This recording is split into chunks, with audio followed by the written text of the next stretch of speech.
English language develop करत असताना आपण सर्वजण एक खूप मोठी चूक करतो. ती माहीत आहे का तुम्हाला? व्हिडिओमध्ये मी पुढे सांगतो. नमस्कार मित्रांनो, करिअरवर बोलू काही या चॅनलमध्ये आपलं स्वागत आहे. आणि आज आपण पाहणार आहोत की इंग्रजी ते इंग्लिश हा प्रवास करायचा कसा. अब तुम शहर में आए हो, ऐसी ही बातें करोगे या तुम्हें इंग्लिश वगैरह भी आती है? जो कर लो बात। अरे बाबूजी, ऐसी इंग्लिश आवे दैट आई कैन लीव अंग्रेज behind. You see sir, I can talk English, I can walk English, I can laugh English because English is a very funny language. Yes, but what is a language? भाषा म्हणजे काय? तर सोप्या शब्दात सांगायचं झालं तर language is a medium to express our thoughts. भाषा हे विचार व्यक्त करण्याचं माध्यम आहे. पण आपण विचार व्यक्त करतो ते कशा प्रकारे करतो? तर एक तर आपण बोलून विचार व्यक्त करतो किंवा लिहून विचार व्यक्त करतो. पण हा तर भाषेचा एक साईड आहे, म्हणजे ही एक बाजू झाली. पण दुसरी बाजू काय आहे की दुसऱ्याने व्यक्त केलेले विचार हे आपल्याला समजायला इथं पाहिजे. म्हणजे आपण दुसऱ्याचे विचार कसे समजून घेतो? तर एकतर ऐकून आणि दुसरं रीडिंग करून, म्हणजे वाचन करून. तर तुमच्या काय लक्षात येत आहे की प्रत्येक भाषेचे हे 4 मेन पिलर असतात, मेजर पिलर्स असतात.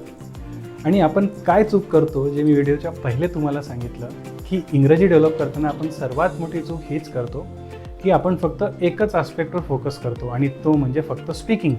म्हणजे आपल्याला असं वाटतं की चांगलं बोलता यायला पाहिजे आणि चांगलं बोलू शकलो इंग्रजी म्हणजे इंग्रजी एकदम बेस्ट आहे आणि जबरदस्त आहे असं आपल्याला वाटतं. आणि या आस्पेक्टला डेव्हलप करता करता आपण बाकीचे 3 आस्पेक्ट हे सोडून देतो.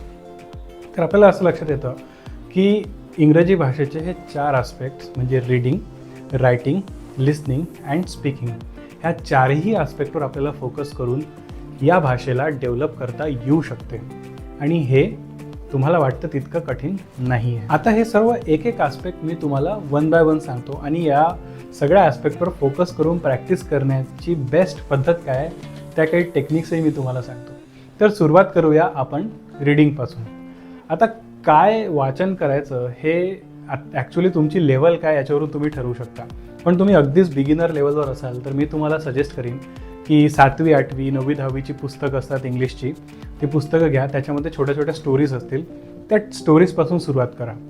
आणि त्या स्टोरीजमध्ये तुम्हाला एकदम सोपी लँग्वेजमध्ये त्या स्टोरीज लिहिलेल्या असतात आणि ते समजायला तुम्हाला सुरुवातीला सोपं जाईल. आता रीड करायचं म्हणजे फक्तच रीड करायचं का? तर नाही.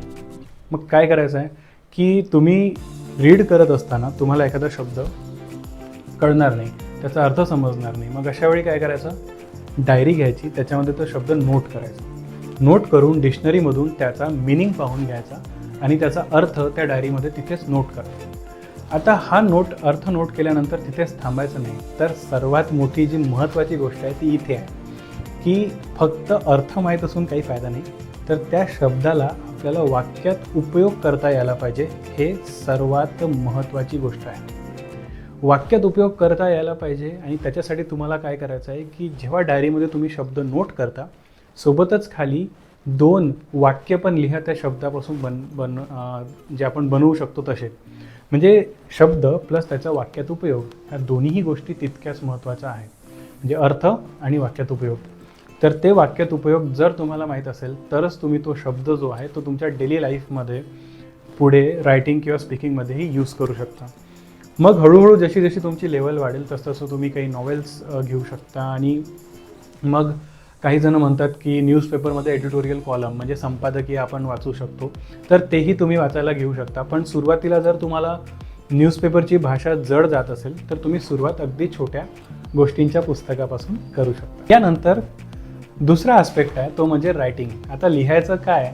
तर अगदी याचं सिम्पल आन्सर आहे की एक छोटीशी डायरी तुमच्याकडे असेल किंवा एक नोटबुक असेल तर तुम्ही लिहायला सुरुवात करू शकता. लिहायचं काय?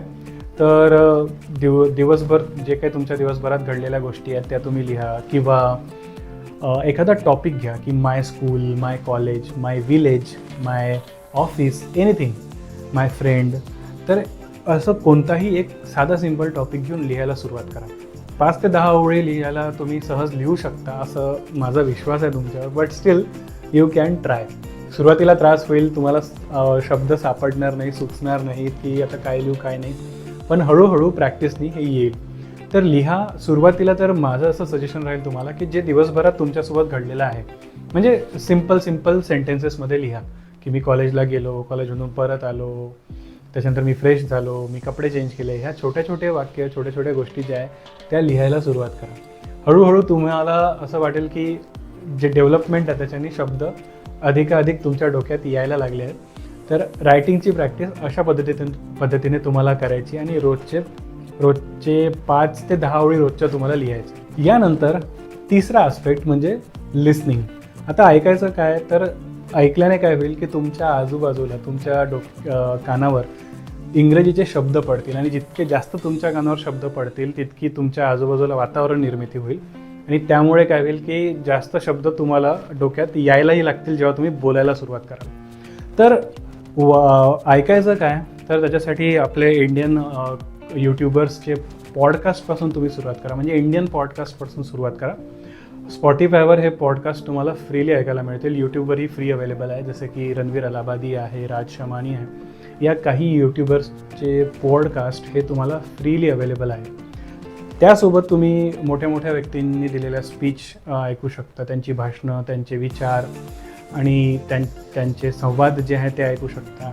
आणि मग आपली पद्धत तर आहेच की आपण न्यूज चॅनल्सवर इंग्रजी न्यूज ऐकू शकतो, त्याच्यानेही आपल्याला फायदा होईल.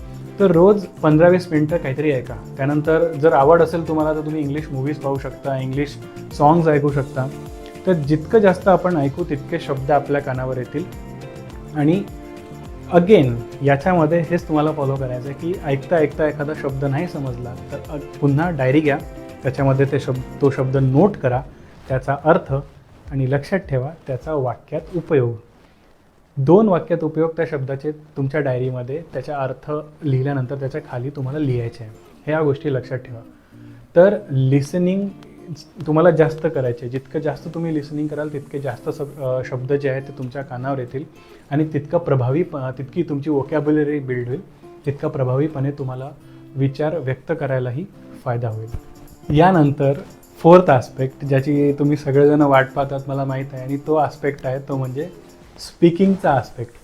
आता याच्यासाठी खूप म्हणजे टेक्निक्स आहेत. तुम्ही पण काही वापरले असतील, मी काही वापरले. आता एक मजेदार मी तुम्हाला किस्सा सांगतो की मी कॉलेजमध्ये असताना आम्ही 2-4 मित्रांनी एक ग्रुप बनवला आणि त्या ग्रुपने आम्ही ठरवलं की आता आपण जेव्हाही भेटायचं, जेव्हाही बोलायचं तर फक्त इंग्लिशमध्ये बोलायचं. तर तुम्हाला काय वाटतं काय झालं असेल त्या ग्रुपसोबत? जेव्हाही आम्ही भेटायचो आम्ही फक्त okay, yes, no, hello, hi and bye याच्यावर आम्ही काही बोलूच शकलो नाही. कारण एक सोशल एन्झायटी प्रत्येकामध्ये असते. सुरुवातीला नाही वाटत की आपण 4 लोकांमध्ये इंग्रजी बोलावं आणि या सगळ्या गोष्टींमुळे स्पीकिंग डेव्हलप व्हायची राहून जाते. मग अशा वेळी काही टेक्निक्स मी तुम्हाला सांगतो, फॉलो करून पहा. पहिली टेक्निक, जर तुमचे मित्र इतके चांगले असतील आणि तेही इक्वली तयार असतील की आपण मिळून इंग्रजी बोलण्याची प्रॅक्टिस करू, तर रँडमली बोलू नका.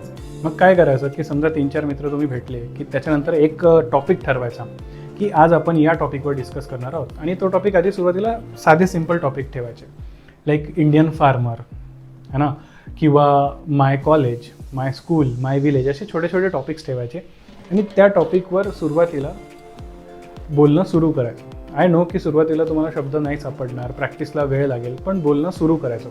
आणि 2-4 मित्र असल्यामुळे तुमच्या बोलण्यामध्ये काय चुका होत आहेत ते तुमचा दुसरा मित्र पॉईंट आऊट करून तुम्हाला सांगू शकतो आणि त्याच्यामध्ये तुमचं जे इम्प्रूव्हमेंट आहे ते पुढे होऊ शकते. जर असं वातावरण तुमच्या कॉलेजमध्ये किंवा आसपास मित्रांमध्ये नसेल तर मग काय करायचं, तर दुसरा एक उपाय याच्यासाठी असा आहे की तुम्ही स्वतः बोलण्याची प्रॅक्टिस करायची. आणि त्याच्यासाठी काय आहे, तर तुम्ही एखादा टॉपिक ठरवायचा. टॉपिक ठरवल्यानंतर मिरर समोर जायचं, म्हणजे तुम्ही आरशासमोर उभं राहून त्या टॉपिकवर स्वतःला टार्गेट द्यायचं की मी 30 सेकंद बोलणार आहे. सुरुवात करण्यासाठी 30 सेकंद.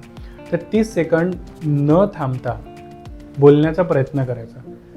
सुरुवातीला स्ट्रगल होईल, पण हळूहळू तुम्हाला सवय होईल. मग 30 सेकंदचा टार्गेट तुम्ही पूर्ण केल्यानंतर तोच टार्गेट 45 सेकंडपर्यंत वाढवायचा. त्याच्यानंतर 1 मिनटं, 2 मिनटं, असं 3 मिनटं, असा तो वेळ वाढवत जायचा आणि हळूहळू तुम्हाला हे समजेल की तुमची बोलण्याची चांगली प्रॅक्टिस होत आहे.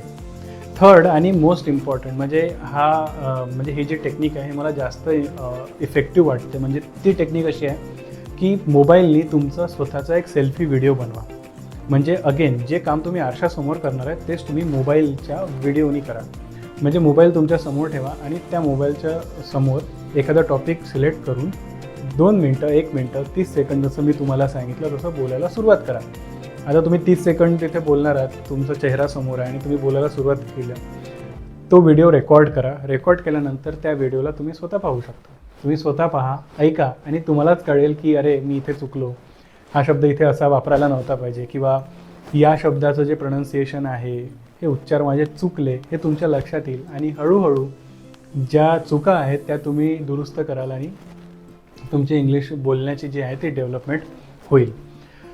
तर मित्रांनो, अशा पद्धतीने स्पीकिंगवर तुम्हाला फोकस करायचा आणि हळूहळू प्रॅक्टिसनी ते शक्य आहे की तुम्ही चांगलं बोलायला लागेल. तसं हे 4ही ॲस्पेक्ट मी तुम्हाला सांगितले. आता काही एक कॉमन प्रश्न असतात तुमचे म्हणजे विद्यार्थ्यांचे की सर ग्रामर किती महत्त्वाचं आहे, मी व्याकरण आधी इंग्रजीचं व्याकरण शिकण्यापासून सुरुवात करू की सरळ बोलण्यापासून सुरुवात करू.